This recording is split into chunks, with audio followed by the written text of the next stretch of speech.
Nasib Nisa Sabian setelah diterpa isu selingkuh dengan Ayus kini sepi job.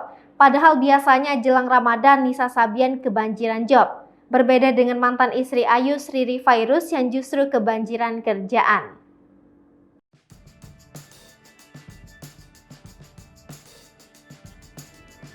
Diketahui jadwal manggung Sabian Gambus kosong selama bulan Ramadan dibenarkan oleh Ayus. Ayus Sabian tak menampik Sabian Gambus memang selalu banjir jadwal manggung pada momen Ramadan, tapi tidak untuk tahun ini. Kabar rencana pernikahan Nisa Sabian dan Ayus Sabian berhembus. Disebut-sebut pernikahan Nisa Sabian dan mantan suami Riri Fairuz itu akan dilaksanakan dalam waktu dekat. Hal ini membuat isu perselingkuhan mereka terbukti mencuat. Di sisi lain, nasib miris diterima Ayus Sabian dan Nisa Sabian karena hal itu. Memang, nama Nisa Sabian tercoreng lantaran isu jadi orang ketiga di rumah tangga Riri Fairuz dan Ayus Sabian. Rasa kebencian Riri Fairuz ke Nisa Sabian tak bisa disembunyikan.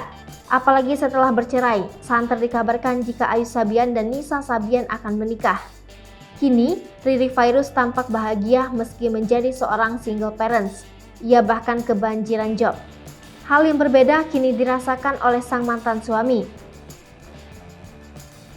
Rezeki Sabian Gambus pada Ramadan 1443 Hijriah ini agaknya sepi tawaran manggung. Hingga puasa ketiga Ramadan, grup Gambus dengan vokalis Nisa Sabian belum pernah tampil. Padahal bagi grup band Gambus, momen Ramadan adalah momen yang paling ditunggu. Biasanya grup musik bertema religi ini banjir job, apalagi pada saat bulan suci Ramadan. Ternyata memang benar, Sabian Gambus betul-betul tidak ada tawaran manggung Ramadan 1443 Hijriah kali ini.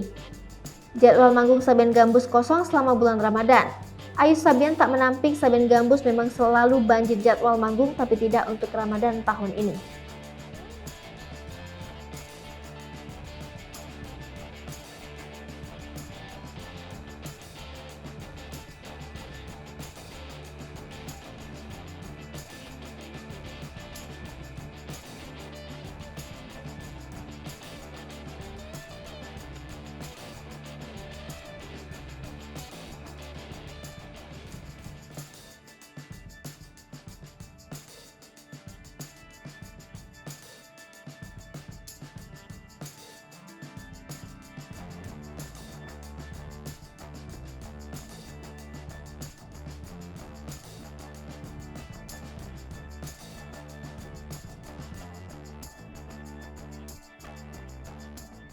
Hai pemirsa Sri Popo TV, jangan lupa komen, like, dan subscribe, serta tonton terus berita-berita terupdate lainnya